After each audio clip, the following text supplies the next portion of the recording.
Hello my dear students.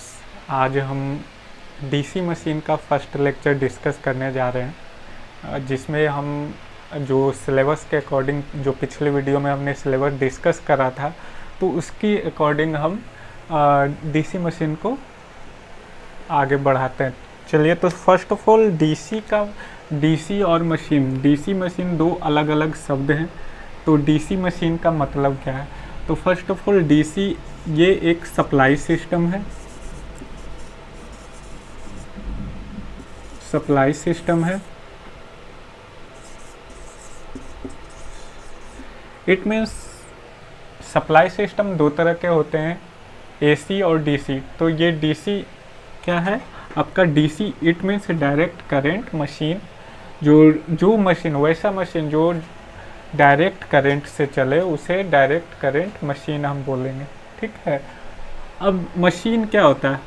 Machine either generator हो सकता है, मोटर हो सकता है, और एक चीज़ और, मशीन हमेशा क्या होता है कि मशीन या तो रोटेटिंग मशीन हो सकता है या स्टेशनरी मशीन हो सकता है। इट मीन्स वैसे मशीन जिसमें रोटेटिंग पार्ट हो उसे हम रोटेटिंग मशीन बोलते हैं, जैसे इधर मोटर, जनरेटर। तो ये सभी जो है आपका क्या है? रोटेटिंग मशीन है। और वैसे मशीन जो स्टेशनरी है फिर भी काम कर रहा है, स्टेशनरी है, उसमें कोई भी मूवमेंट का पार्ट नहीं हो रहा है, उसे हम स्टेशनरी मशीन बोलेंगे। तो ये डीसी मशीन आपका क्या है? रोटेटिंग मशीन है। क्योंकि इसमें आपका रोटेटिंग पार्ट होता है। आर्मेचर और रोटर का नाम आपने सुना होगा। तो चलिए आगे हम डिस्कस करेंगे डीसी मशीन क्या होता है, डीसी मशीन के टाइप्स के बारे में। तो डीसी मशीन एक्चुअली में डीसी मशीन डीसी से ही क्यों चलते हैं इसके बारे में हम डिस्कस करेंगे। फर्स्ट ऑफ ऑल मैं ये बता दूं कि सबसे पहले आपका जो वर्किंग में आया था वो डीसी मशीन था। हालांकि डीसी मशीन में भी जो जनरेशन का पार्ट होता है उसमें एसी होता है, लेकिन उसको हम कन्वर्ट करते हैं बाय हेल्प ऑफ कम्यूटेटर, और उसे हम जिसे हम मैकेनिकल रेक्टिफायर भी बोलते हैं। कम्यूटेटर की मदद से हम क्या करते हैं? एसी को हम डीसी में कन्वर्ट करते हैं और उसके बाद हम उसको यूज में लाते हैं। तो ऐसा क्यों होता है? ऐसा क्यों होता है और हम क्यों करते हैं ऐसा? तो सबसे पहले हमें डीसी का ही एप्लीकेशन पता था, डीसी का एप्लीकेशन इजी था, इसलिए सबसे पहले डीसी सप्लाई हमारे व्यक्तिगत जीवन में व्यवहार में आया था। इसीलिए हम डीसी मशीन को पहले पढ़ते हैं। और डीसी इसमें क्या है? इजी सारे इजी कॉन्सेप्ट इसमें पढ़ने को मिलता है, बेसिक कॉन्सेप्ट इसमें पढ़ने को मिलता है, इसलिए सबसे पहले हम डीसी मशीन को पढ़ते हैं। तो डीसी मशीन में क्या क्या होते? तो DC machine first of all either आपका डीसी मोटर हो सकता है, डीसी जनरेटर हो सकता है। तो डीसी मशीन का आपका दो टाइप होते हैं,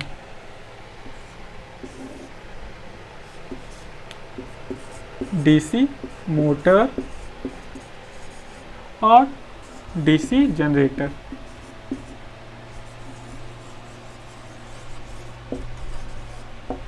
ठीक है। अब हम यहाँ पे डीसी को हम कांस्टेंट रख देते हैं। अब हम मोटर और जनरेटर किसे कहते हैं इसके बारे में हम डिस्कस करेंगे। First of all, the machine which convert mechanical power to electrical power, it is called mechanical power को अगर आप इलेक्ट्रिकल पावर में कन्वर्ट करते हो तो उसे हम जनरेटर बोलेंगे।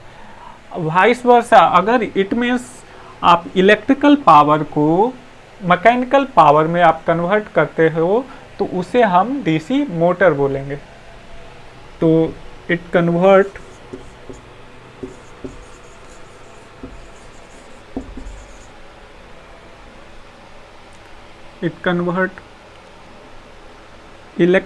DC electrical power, DC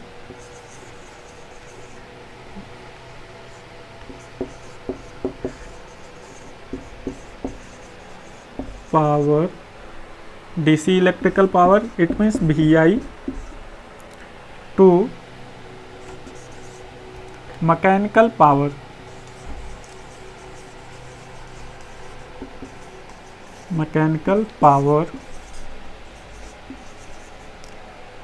it is called DC motor.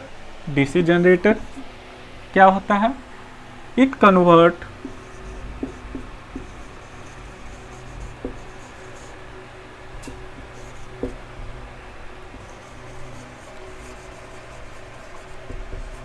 mechanical power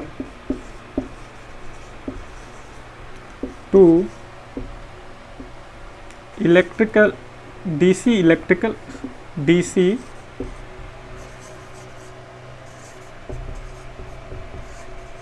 electrical power,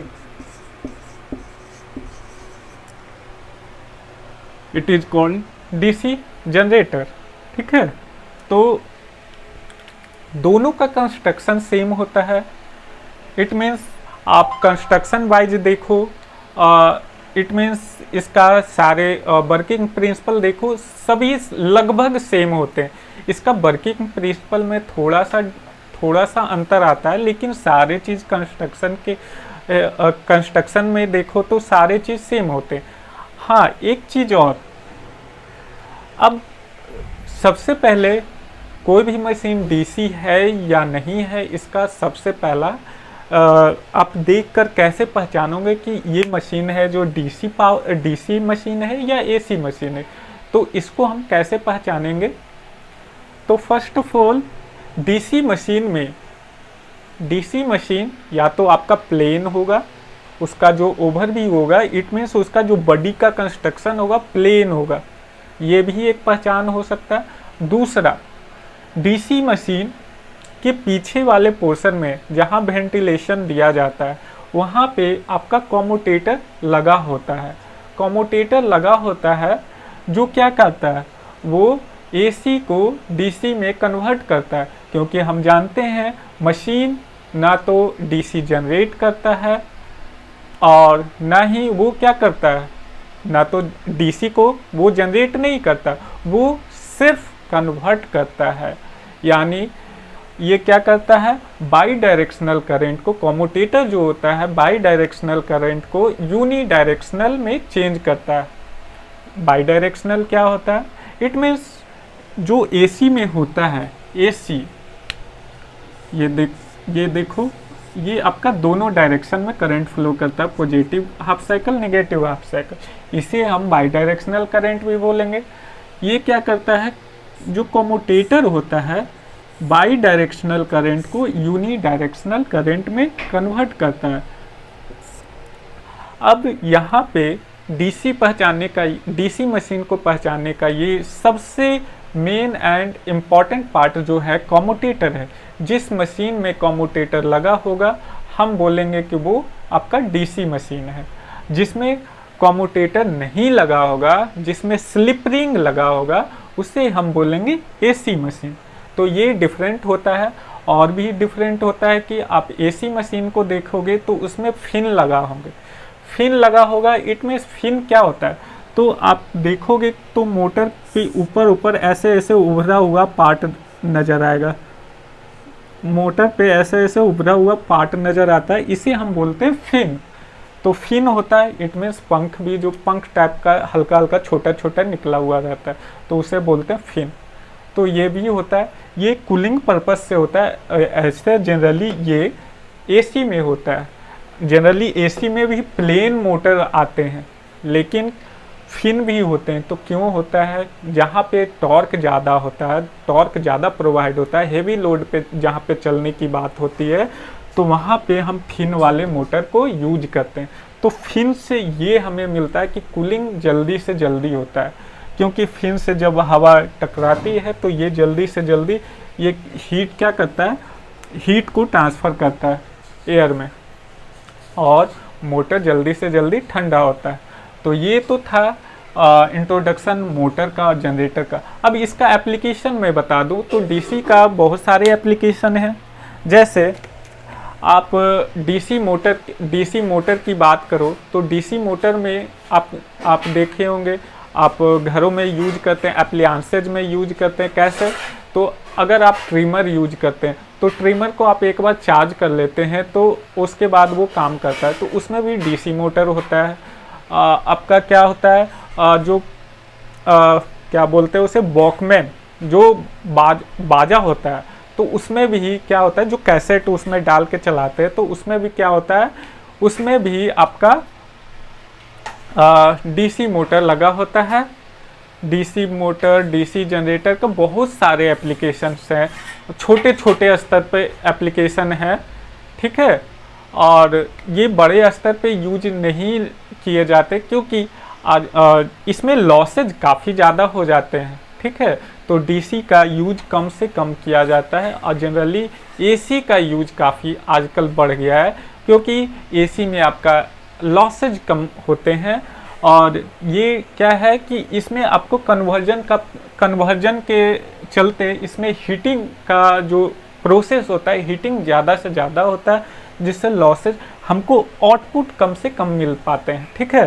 तो डीसी का बहुत सारे एप्लीकेशंस है, जनरली छोटे स्तर पे इसका यूज किया जाता है।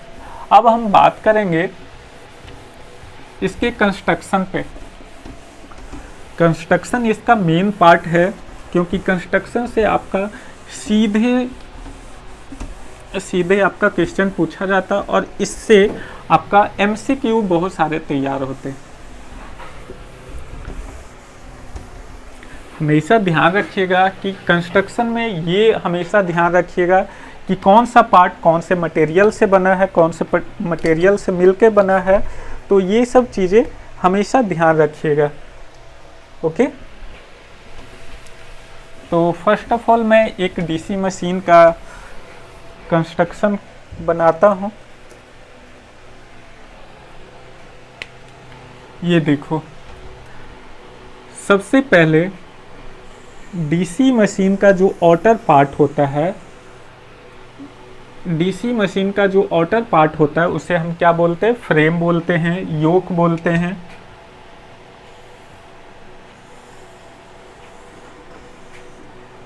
ये आपका हो गया योक हो गया। और इसके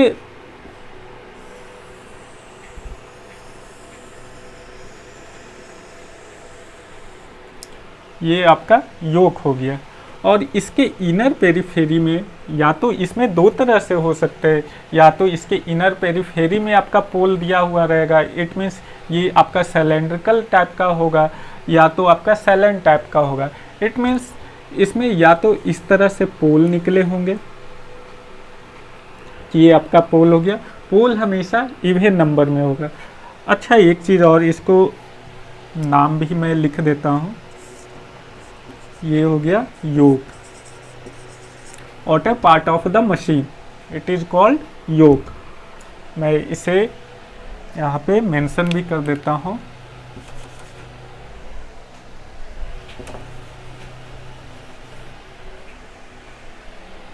पहले फिगर ड्रॉ कर देता हूँ, उसके बाद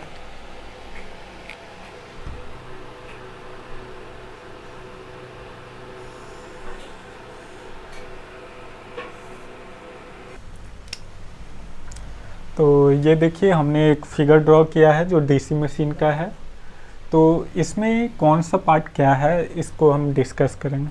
फर्स्ट ऑफ ऑल, जो डीसी मशीन का जो मेन इम्पॉर्टेंट पार्ट होता है, फर्स्ट स्टेटर होता है, जो कि स्टेटर इट मीन्स जो रुका हुआ पोर्शन है उसे हम स्टेटर बोलते हैं। ये जो आउटर पार्ट है इसे हम स्टेटर बोलते हैं, स्टेटर। और इसको योक भी बोलते हैं, योक, ठीक है। Outer part of the machine is called yoke, ठीक है। दूसरा जो मोस्ट इम्पॉर्टेंट पार्ट है उसे हम रोटर बोलते हैं, रोटर। तो जो घूमने वाला पार्ट है इस मशीन में उसे हम रोटर बोलते हैं। तो ये बीच में आप जो देख रहे हो ये आपका रोटर का पोर्शन है, रोटर, ये आपका घूमता है। अब इसमें हम ये कट व्यू हमने बनाया है, ठीक है। तो इसमें क्या क्या है जो हम बताते हैं। तो फर्स्ट ऑफ ऑल हमने बात करा था कि डीसी मशीन को हम कैसे पहचानेंगे।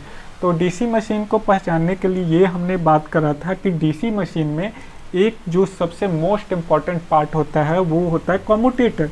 ये है आपका कम्यूटेटर।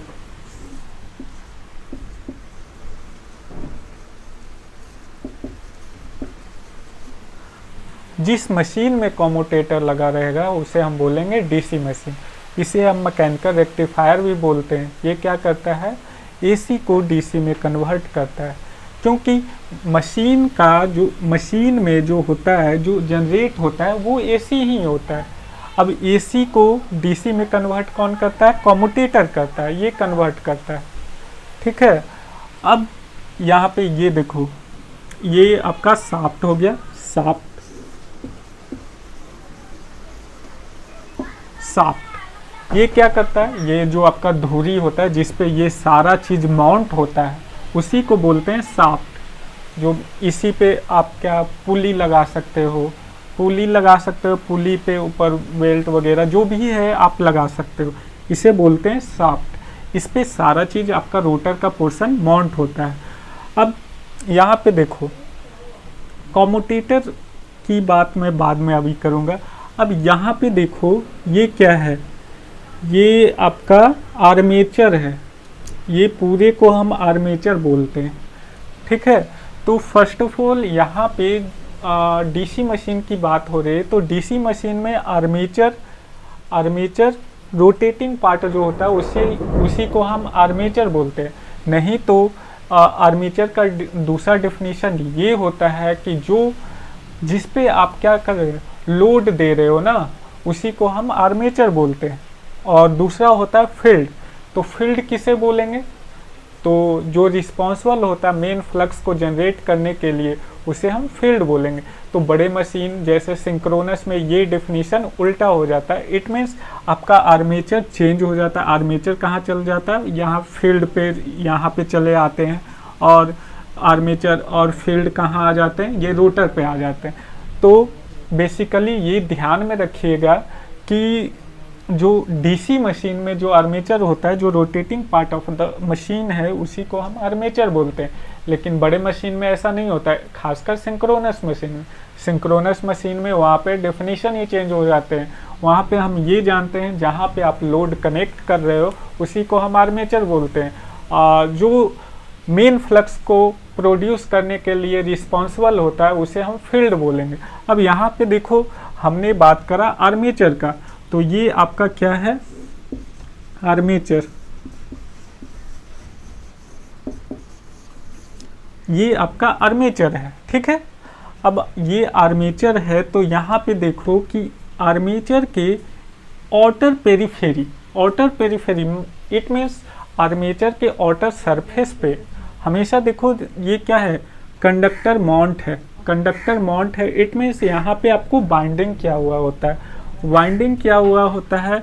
और ये क्या करता है कि ये जो है सारे वाइंडिंग कहाँ से कनेक्ट होते हैं, तो सारे वाइंडिंग आपके कम्यूटेटर सेगमेंट से कनेक्ट होते हैं।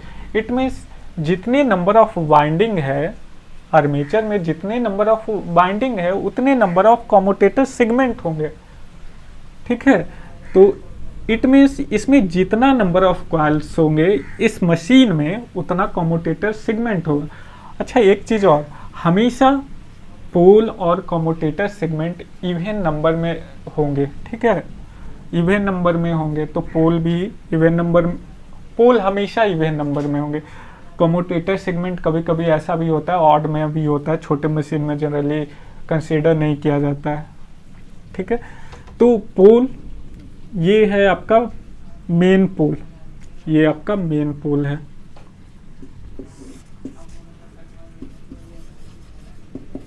मेन पोल। अब यहाँ पे ये बाइंडिंग क्या हुआ है, ये क्या है, पोल बाइंडिंग।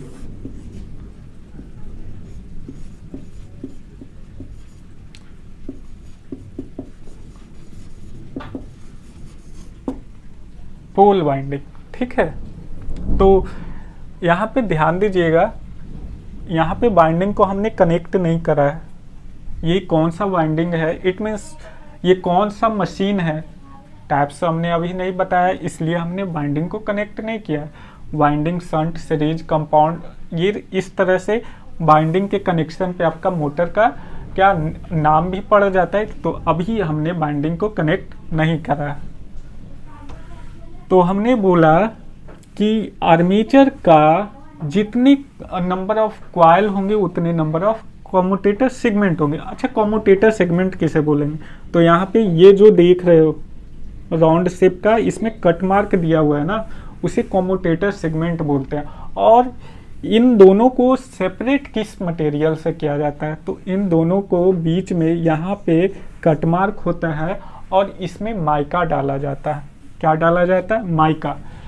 यहाँ पे एक क्वेश्चन ये पूछा जाता है कि जो माइका होता है, माइका हमेशा यहाँ पे ये जो किसका बना होता है, ये जो कम्यूटेटर सेगमेंट है, कम्यूटेटर है जो किसका बना होता है? तो कॉपर का जनरली बना होता है। तो यहाँ पे माइका कॉपर से ज़्यादा हार्डर होता है ताकि ये घिसे ना।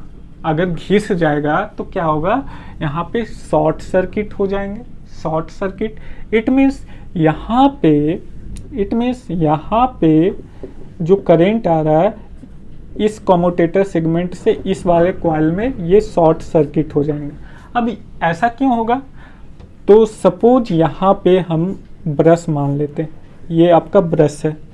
ब्रश भी हमेशा इवन नंबर में होंगे।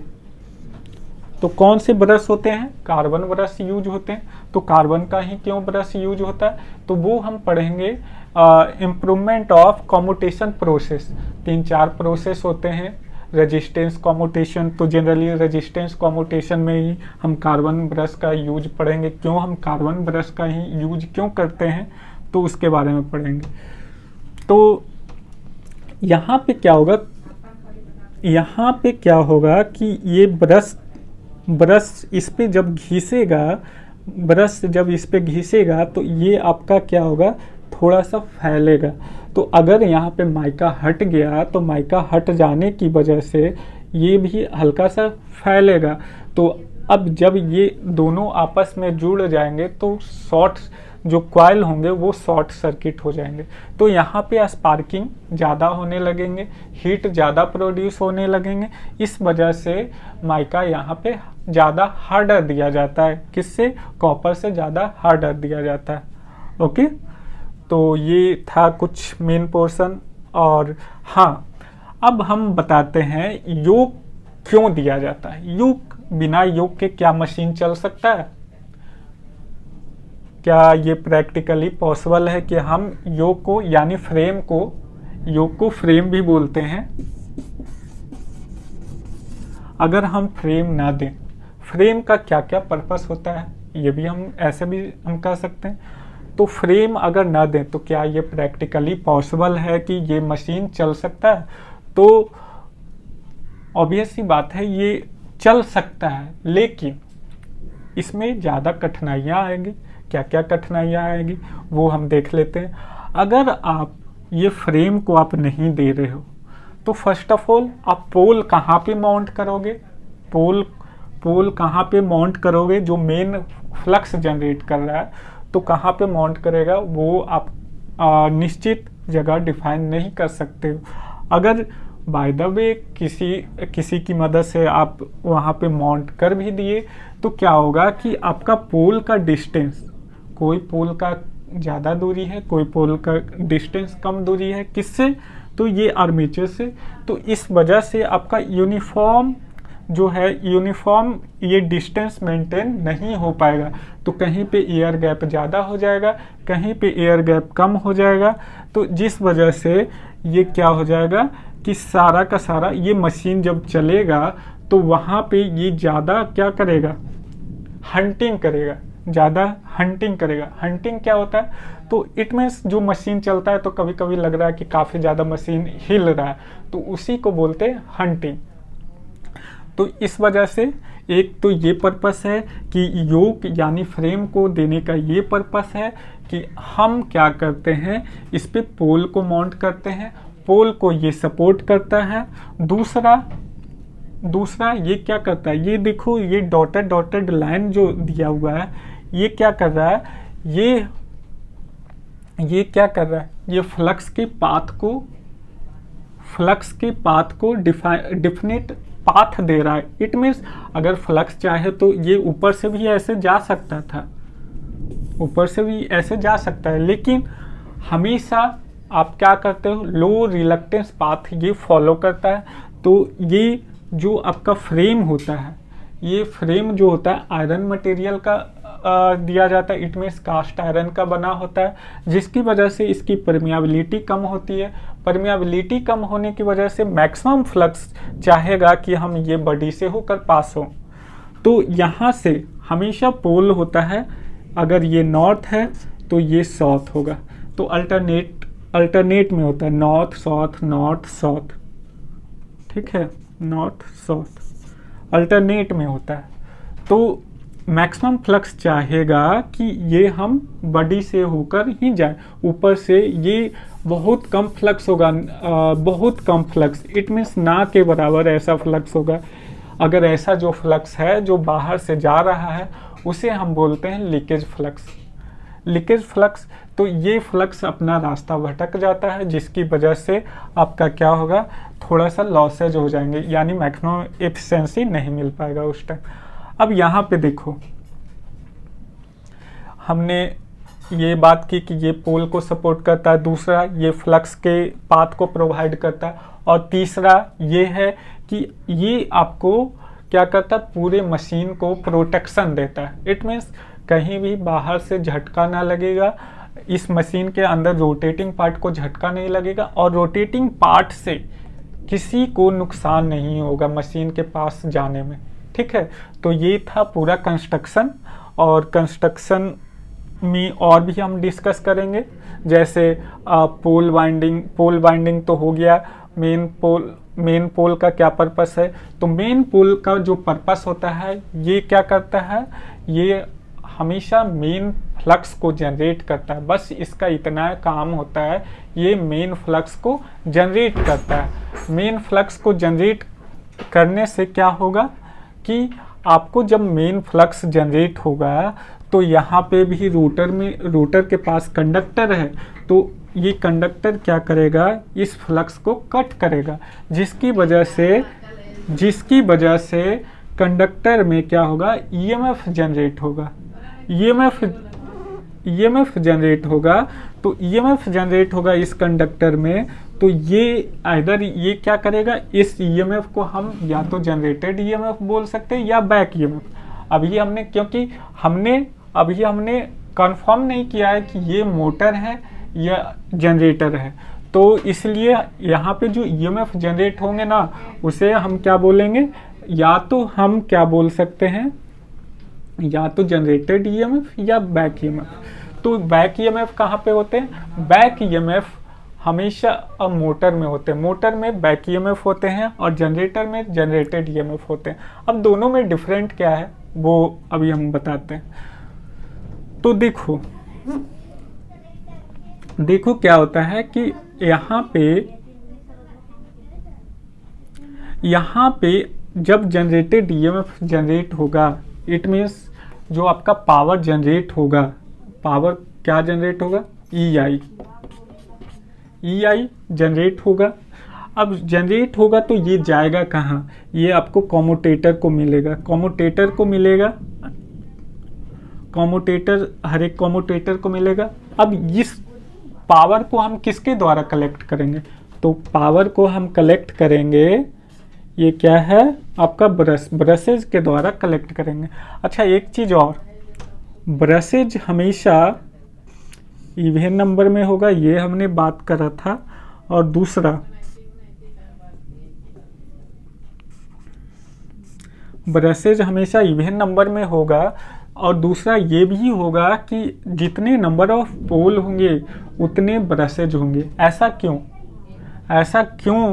क्योंकि ब्रशेज को हमेशा एमएनए पे लगाया जाता है। एमएनए यानी मैग्नेटिक नेचुरल एक्सिस। तो वो कहाँ पे होता है, वो आर्मेचर रिएक्शन जब हम पढ़ेंगे उसमें हम डिस्कस करेंगे। तो अभी फ़िलहाल इतना जानिए कि ब्रशेज कितने होंगे, नंबर ऑफ पोल के, कौन से बाइंडिंग में होंगे, वो भी मैं डिस्कस करूँगा। कब, जब बाइंडिंग पढ़ेंगे, बाइंडिंग आर्मेचर बाइंडिंग, तो उसमें हम पढ़ेंगे कि दो टाइप के बाइंडिंग होते हैं। तो कौन से बाइंडिंग में कितने नंबर ऑफ ब्रशेज होंगे वो हम डिस्कस करेंगे। ठीक है, तो ये तो था आपका कंस्ट्रक्शन में आप योक हो गया, स्टेटर हो गया, कम्यूटेटर हो गया, शाफ्ट हो गया, आर्मेचर हो गया। ठीक है, तो ये कंस्ट्रक्शन का पोर्शन यहाँ पे कंप्लीट होता है।